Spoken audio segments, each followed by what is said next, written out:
y es preocupante, es el agua potable.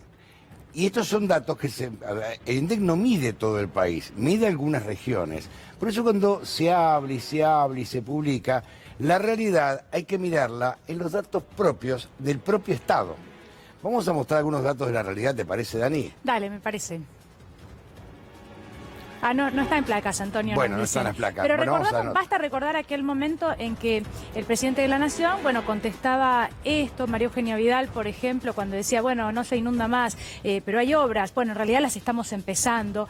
¿Qué hay de cierto? Bueno, tenemos un invitado aquí con nosotros y sí tenemos los datos concretos. Lo cierto es que esto no es así. En realidad, un 33% no contaba con cloacas, por ejemplo, en el primer semestre de 2019. Podemos seguir con números como este, bueno, muchísimos, y todo esto tiene que ver con las condiciones en que vive una persona que cae en la pobreza, ¿no? ¿Qué es la pobreza estructural? Antonio Colisigno está aquí con nosotros, él es magíster en políticas sociales y nos va a ayudar un poco a entender estas cifras que conocíamos ayer del INDEC. Supongo que usted las tiene, Antonio, sí, pero de todos modos yo mencionaba una, claro. este 33%, por ejemplo, respecto del gas de red, bueno, una diferencia pero mínima, un 34% en 2018 y un 35% en 2019, es decir, un incremento que no es tal, por lo menos como lo refleja el gobierno de Mauricio Macri. Bienvenido. Bien, bueno, muchas gracias. La verdad que esto es parte de un discurso que se ha construido en estos años con mucha claridad. Por supuesto con una red de acompañamiento, porque no existiría el discurso si hay un periodismo crítico en los medios hegemónicos que pudiera decirle, no, mira, los datos son estos. La realidad, para no cansar a la gente con datos, que ustedes lo tienen y que lo han mostrado, es que lo que pasó en estos años, en el mejor de los casos, es una continuidad de lo anterior. Quiero decir, claro, no hubo una revolución, no es que mira, tenemos pobres por ingresos, pero la verdad que tenemos más cloacas, más... No. Eso lo desmienten los datos del propio INDEC. Casi como desmiente esta cosa que estamos preparados para crecer. Yo diría, esto es un dato del INDEC. Menos 5,1% la caída de la manufactura, de la industria de manufactura en el septiembre con relación a septiembre del año pasado. A mí que me digan que esto es prepararse para crecer. Caída en industria, caída en industria, en todos los rubros de la industria además, pues si van a decir, bueno, hay alguna industria, petróleo cae, automotores cae, sí, todo cae. La verdad que es muy difícil poder seguir argumentando. Yo en mi raíz soy profesor de historia, digo, y la historia va a mostrar muy pronto que esto fue absolutamente un relato y un modelo de comunicación que por supuesto ha tenido un blindaje y un acompañamiento para que alguien pueda decir lo que dice. La realidad de la Argentina es que la verdad es que la Argentina tiene, si se me permite, de la caída del peronismo en el 55 para acá, un gran desfasaje y un gran atraso en materia de infraestructura urbana, de agua, de cloaca. Y el periodo 2003-2015 empezó a recuperar eso. Pero bueno, es muy difícil recuperar cuando vos tenés un atraso acompañado por procesos cíclicos de caída, de ingreso, de aumento de la pobreza. Nuestro país tiene estos ciclos que cada tanto estamos en un 40-50% de pobreza. Pasó el 2001-2002, pasó con la hiperinflación del 89. Entonces, lo que va pasando es que la población que crece se va asentando en los lugares sin infraestructura, porque obviamente, ¿qué pasa hoy? ¿Quién puede pagar hoy en la Argentina, en la ciudad de Buenos Aires, en el primer cordón, un alquiler? ¿Qué haces cuando no podés pagar? Te vas corriendo. ¿Qué hace un jubilado que ahora en diciembre va a cobrar 14.000 pesos? Cuando la inflación anual en materia de salud y en alimentos superó con creces el crecimiento, el aumento del ingreso que reciben este año. Entonces, digo, seriamente hay que pensar estas cosas. El problema del agua, de la cloaca y del gas es un problema serio en la Argentina. Pero precisamente como es serio, hay que salir de los relatos. Y el gobierno de Macri lo único que ha hecho es un relato. Pues también hubo un relato en torno a la privatización de lo que era obras sanitarias, que fue un relato, no hicieron absolutamente nada y terminó con las napas freáticas en la zona sur de la provincia de Buenos Aires, donde se caían las casas. Otro relato fue que AISA tampoco hizo mucha obra pública desde que es estatizada hasta hoy, prácticamente no hizo nada. Se eliminaron algunas cooperativas que trabajaban en el interior, que tampoco hacían nada, y hoy tomadas por AISA hoy, que tampoco hacen nada. O sea, Hoy hay un menos. relato permanente, Absoluto. que es una gran mentira, lo mismo que el asfalto, es otro relato permanente hace décadas. ¿Vos te acordás del relato de Onganía también, que hizo cantidad de asfalto hasta el 70? Bueno, y era todo verso. Y el relato de lo que han sido en esos años que yo digo después del 55, la falta de vivienda. El peronismo en el 46 asume con un déficit de 500.000 viviendas.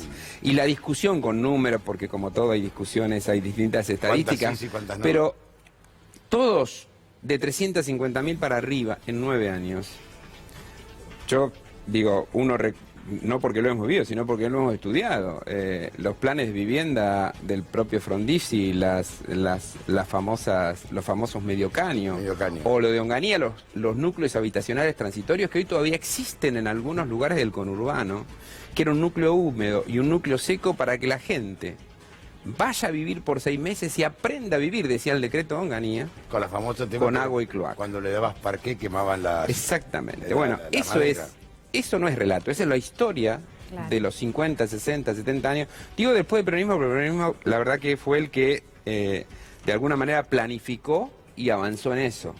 Después tenemos estos, y la verdad que lo que se hizo de 2003-2015, que fue un montón frente a una crisis terrible que fue la de 2001, claramente no va a alcanzar. Por eso digo que para ser serios y hablar de agua, gas, cloaca, vivienda, tenemos que hacer un proyecto de 15, 20 años y un proyecto de Estado. Bueno, es interesante lo que menciona Antonio, porque también acá entramos en otro punto y que tiene que ver con la cuestión electoral y el interés momentáneo a corto plazo, ¿no? Para construir, para ganar un poquito más de votos en algún lugar. Y respecto de la vivienda, bueno, y en general, ¿no? Después de las PASO también hubo un parate total. Absoluto. Después del resultado de las PASO. Entonces también, más allá de pensar un proyecto a largo plazo, por lo menos un proyecto hasta terminar tu gobierno, ¿no? Pero ni siquiera es así, porque este ha sido un año electoral en el que, bueno, tal vez se intensificó algo previo a las elecciones, pero después se paró totalmente. Absolutamente. Como Y si aparte, dejaran de gobernar. totalmente. Y aparte un dato, el dato de la inflación. No hay presupuesto que aguante cuando vos tenés una inflación anual del 55%. Todo lo que vos prevés en el presupuesto anterior, que además prevé una inflación menor al 20%, digamos, todo lo que prevés no alcanza, porque la obra pública además se va actualizando. Todos sabemos que la obra pública en nuestro país también está dolarizada en costo. Y eso me parece que es un tema que hay que decirlo seriamente. Digamos, por eso digo, tenemos que superar el relato. Por eso Claro. vemos el relato. Mira, vamos a ver las placas ahora, ¿sí? Este es el relato. Ahí está. Un tercio de la población continuó sin cobertura. Hablamos de cloacas. El 11.4% no tuvo agua en sus hogares. Pero hablamos que el INDEC no mide toda la República Argentina, no mide el interior. Hay muchos puntos que no nos mide que están mucho peor que esto. Creció un 34%, creció la proporción de gente que no accedió al gas un 35.4%. Pero también hay una mentira estos datos del INDEC, porque mucha gente se desprendió de la red de gas y optó por la garrafa. Y cuando uno vive en el conurbano y recorres por la ruta 8, la altura de José se pasa a Pilar, vas a ver las colas que hay para comprar la garrafita. Totalmente. Porque Una esta que además esta es la realidad, carísima. Que es carísima. Pero entre vos cortarte el gas y que recibir la red, preferís cortarlo Absolutamente. y bañarte o comer. Y lo hemos visto en sectores con casas, digamos, de clase media, que bueno, que sus ingresos hoy no están dando y prefieren, y vos ibas en invierno y tenían la garrafita con una pantalla. Y vos decís, pero ustedes no tienen gas, sí, pero lo corté porque la última vez vino, no lo pude pagar y no puedo prever, digamos. Bueno, en algún momento, en algún lado, las empresas de luz plantearon el tema del medidor con tarjeta, ¿no? Prepago. La verdad que esto es la Argentina de mediados del siglo XX. A vos te gusta la historia, sos historiador. Si no empezamos a repasar la historia y proponer de ahora en más unas políticas de Estado a largo plazo, la Argentina no tiene salida. No tiene salida. No cambia. No cambia más, porque acordate, quien dice 70 años de historia, en realidad es mucho más, desde 1880. Absolutamente. Esta historia se viene repitiendo permanentemente, con gobiernos de acá, de allá, la oligarquía, gobierno de facto. Sí, lo que instauró el peronismo es un mecanismo de derechos y de accesibilidades que se mantuvo 9 años y que después fue cortado paulatinamente. Entonces, Digo, cuando se hablaba en ese entonces de planes quinquenales, con aciertos y fracasos, pero planes quinquenales, se pensaba hacia adelante en un modelo de planificación. Los modelos de planificación que vinieron después fueron pobres, no pensaron en el conjunto, y después tuvimos las hecatombes de los últimos 30, 40 años, ni hablemos esta. Digo, cuando digo hecatombe, no estoy homogeneizando los gobiernos, digo las crisis, ¿no? La crisis del 82 de la deuda, la crisis de la hiperinflación, bueno, la crisis del 2001 y la crisis actual, que yo creo que hoy no se visibiliza tanto a referencia del 2001 porque estamos en un proceso de transición y porque viene un gobierno nuevo que ha creado esperanza el día de diciembre. Si no, esto estaría absolutamente visibilizado. Yo me imagino las calles parecido a una situación del 2001, si no estaríamos en esta etapa de transición de un gobierno a otro. Antonio, muchísimas gracias.